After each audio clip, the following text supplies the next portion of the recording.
زمین بوس ہو چکی ہے۔ چین کی 70 سالہ دوستی جب معاشی دوستی میں تبدیل ہونے لگی اور چائنا نے جب دنیا سے تجارت کرنے کے لیے پاکستان کو اپنا گزرگاہ بنایا، پاکستان کے راستے سے تجارت کرنے کا فیصلہ کیا، تو میرے دوستو، ہم ہیں بڑے چھوٹے لوگ، غریب لوگ، لیکن میں ہمیشہ حکمرانوں سے کہتا ہوں کہ یہ جو بہت بڑی خوبصورت بلڈنگ آپ کو نظر آ رہی ہے، عظیم الشان عمارت ہے، جس کے بارے میں کہتے ہیں کہ یہ تو زرداری صاحب نے بنائی ہے، یہ تو میاں نواز شریف صاحب نے بنائی ہے، اور اس میں کوئی شک نہیں ہے کہ چین کے ساتھ تجارتی تعلق یہ پاکستان میں غیر متنازع مسئلہ تھا۔ اس پر اپنے دور حکومت میں سب نے پیش رفت کی، لیکن 1995 میں جب میں فارن کمیٹی کا چیئرمین تھا اور چین کی دعوت پر میں نے اپنی کمیٹی کو وہاں چین لے گیا،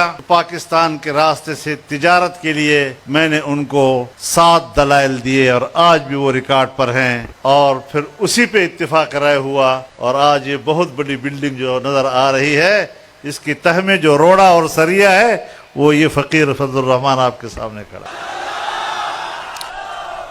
ہم نے پاکستان کو اپنا گھر سمجھا، اس گھر کو خوشحال رکھنا، اس کو اپنا عقیدہ بنایا، اس کو اپنا نظریہ بنایا، لیکن مجھے یاد ہے جمعیت علماء اسلام کے پشاور صوبے کے مرکز میں ایک کنونشن تھا 2017 میں نے یہ بات کہی تھی۔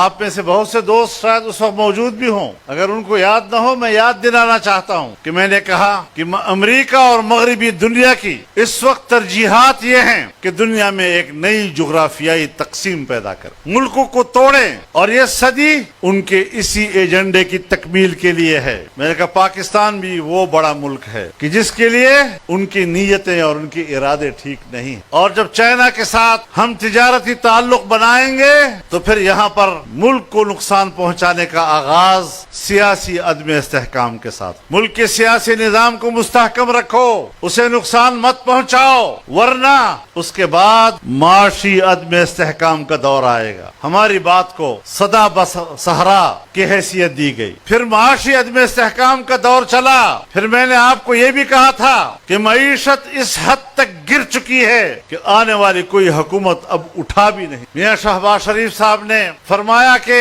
میں نے بطور چیلنج قبول کیا ہے، میں ملک کی معیشت کو اٹھاؤں گا، لیکن وہ نہیں اٹھا۔ چائنا گئے، آرمی چیف کو بھی ساتھ لے کر گئے، اور پاکستان میں چائنا کی سفارتکاری کو بحال کرنے کے لیے انہوں نے چین کی حکومت کو آمادہ کرنے کی کوشش کی، لیکن انہوں نے ایک ہی بات کہی کہ آپ کے ہاں سیاسی استحکام نہیں ہے اور آپ کے ہاں امن و امان کی صورتحال خراب ہے۔ جب امن و امان کی صورتحال خراب ہوگی تو یقیناً آپ کی معیشت بھی تباہ ہوگی، اور جب آپ نے سیاسی طور پر ملک کو کمزور کر دیا، پہلے بھی ہماری سرمایہ کاری ضائع ہوئی، اور اب دوبارہ ہم کیسے آئیں؟ پہلے اپنے حالات تو ٹھیک کرو۔ یہ ایسی بات نہیں جو میں یہاں آپ کے سامنے پبلک میں بات کر رہا ہوں، میں نے پرائم منسٹر کی موجودگی میں قومی اسمبلی کے اندر ان کے سامنے یہ بات کہی، اور میں نے ان سے کہا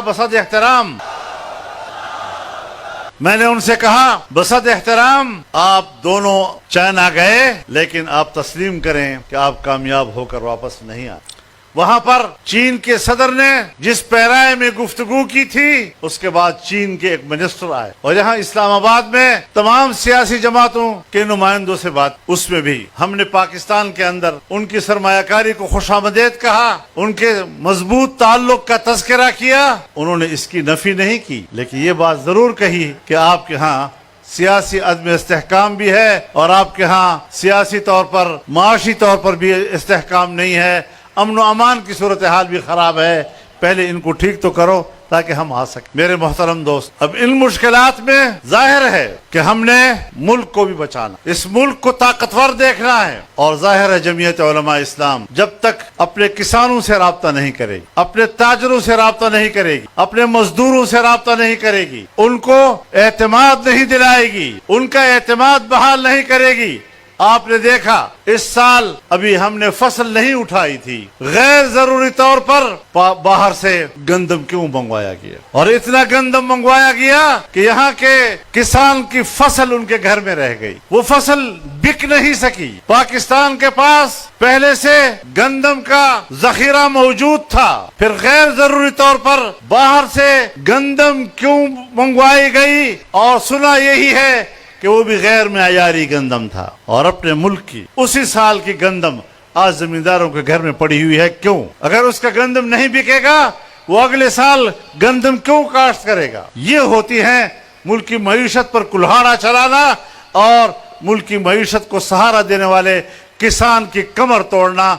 हमारे मुल्क के अंदर हुक्मरानों की इन पॉलिसियों ने मुल्क की मईशत का बेड़ा गर्क किया। तो इस हवाले से आज हमने मर्दान से इस बात का आगाज किया। ये जरी इलाका है, सवाबी जरी इलाका है, चारसद्दा जरी इलाका है, मालाकंड जरी इलाका है। इस पूरे इलाके की नुमाइंदगी करते हुए आज हमने पूरे मुल्क के किसान को आवाज दी है आपके इस इज्तिमा से, और ये इज्तिमा पूरे पाकिस्तान के किसानों के नुमाइंदा इज्तिमा। तो मैं ये बात करना चाहता हूँ कि यहाँ तो आवे का आवा खराब है, पार्लियामेंट है तो उस पर अवाम का एतमाद नहीं। अवाम ने वोट किसको दिया और असेंबली में कौन पहुंचा, इसका कोई हिसाब किताब। अगर पार्लियामेंट पर लोगों का एतमाद नहीं होगा तो फिर वो पार्लियामेंट मुल्क के मसाइल को हल नहीं कर। मजहब को निशाना बनाया जा रहा है, जब किसी हुक्मरान से न हो सका तो अब वो काम अदालतों से लिया जा रहा। खत्म नबूवत के मसले को छेड़ा गया। अगर कोई समझता है, चाहे वो जज हो, चाहे वो सियासतदान हो, चाहे वो जर्नैल हो, चाहे वो हुक्मरान हो, कि वो पाकिस्तान में कादियानियों की पुरानी हैसियत को बहाल करेगा और उनको मुसलमान का स्टेटस दोबारा देगा, इंशाअल्लाह हमारी लाशों पर यह हो सकता है, हमारी लाशों के और जिंदा इंसानों के ऊपर ये फैसले नहीं हो सकेंगे। नारे तकबीर! कादियानियों कमियों यार दे, अमरीकी च कमियों यार दे। जब तक सूरज चांद रहेगा, जब तक सूरज चांद रहेगा, कल भी मुफ्ती जिंदा था, कल भी मुफ्ती जिंदा था। माशाअल्लाह माशाअल्लाह। इंशाअल्लाह अगर यही जज्बा रहा, यही शौक रहा, दुनिया की कोई ताकत आपको शिकस्त नहीं दे सकती। इन्होंने मदारस पे हाथ डाला है, कानून साजी की है और अपने नापाक इरादे पब्लिक के सामने रखे हैं। किस लिए रखे हैं? पाकिस्तानी मुसलमानों को खुश करने के लिए। पाकिस्तानी मुसलमान और अवाम, इनकी हमारे मुक्तदर कुव्वतों की नजर में कोई हैसियत नहीं। वो अपने आकाओं को पैगाम देना चाहते हैं कि हम आपके गुलाम। यहाँ कुरान और हदीस के उलूम का खात्मा किया जाएगा, यहाँ इस्लामी तहजीब का खात्मा किया जाएगा। तुमने अमेरिका से अहद पैमान किया कि तुम कुरान और हदीस के उलूम का खात्मा करोगे, उनके मदारस का खात्मा करोगे, इस्लामी तहजीब का खात्मा करोगे, और मैंने मदीना मुनव्वरा में आकाए नामदार से वादा किया है।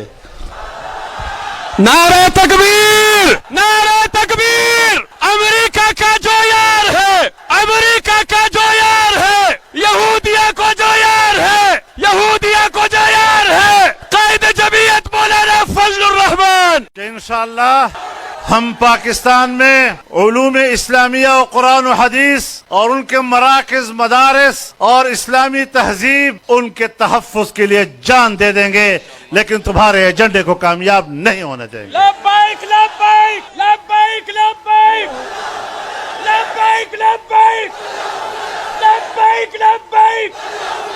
कायद इशारा कवा, कायद इशारा कवा, कायद इशारा कवा। लब्बैक लब्बैक।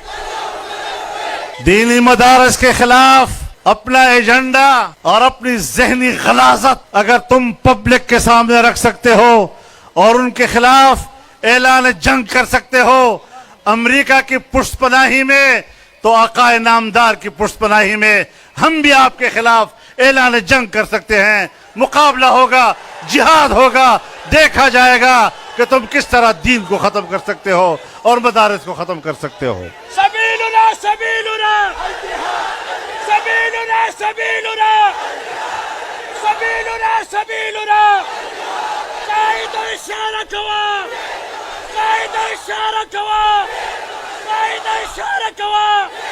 मेरे मोहतरम दोस्तों, मेरे किसानों, इस्लाम, उलमा और दीन के साथ आपके रिश्ते को तोड़ा जा रहा है। आज अहद करें कि हम इस रिश्ते को मजबूत बनाएंगे, हम ज़राअत के शोबे को भी तरक्की देंगे, हम मुल्क की मईशत को भी मुस्तहकम करेंगे, लेकिन दीन इस्लाम का झंडा भी बुलंद करेंगे। जमीयत उलमा इस्लाम को भी ताकतवर बनाएंगे ताकि इस महाज पर हम हर जंग कामयाबी के साथ लड़ सके। हमने बंदूक नहीं उठानी, हमने सियासी जदोजहद कर दी है। एलाए कलिमतुल्लाह के लिए हर जदोजहद जिहाद कहलाता है। इंशाअल्लाह ये रास्ता हम सब का रास्ता। हमने जागीरदारों का मुकाबला किया है, हमने जाबिर कुव्वतों का मुकाबला किया है, हम उनके पुष्पनाहों अमेरिका और मगरबी दुनिया का मुकाबला किया है। आज रूस को क्या शिकस्त दी है? रूस को हमने शिकस्त दी है, रूस को अफगानों ने शिकस्त दी है, अपने खून से उनको शिकस्त दी है। अमेरिका समझता है कि अब मेरी बालादस्ती आ गई। सो आपने भी आजमा लिया, आपने भी अफगानिस्तान पर हमला किया, 20 साल तक अपना कब्जा रखा, लेकिन अफगानों ने आपके खिलाफ भी जुर्रत के साथ अपने खून के नजराना पेश करके तुम्हें इस सरजमीन से निकाला है। अगर तुम्हारा ये ख्याल है कि तुम पाकिस्तान में आकर मदारस का खात्मा कर सकोगे, खातिर जमा रखो, तुम्हारा बाप भी ये मिशन पूरा नहीं कर सकेगा। मैदान जमुंग पलास के दा, मैदान जमुंग पलास के दा खलक वो मैदान के राउजी और कसम न कफल हुकूमत राना बच के बया। ईवान नहीं, ईवान नहीं, ईवान नहीं, ईवान नहीं, ईवान नहीं। ऐवान ऐवान का दगवी खुद नहीं। और इंशाअल्लाह प मैदान के मुंग वलाड़ियू पदे ऐवान बम कब्जा को इंशाअल्लाह मैदान भी होगा, ऐवान भी होगा इंशाअल्लाह।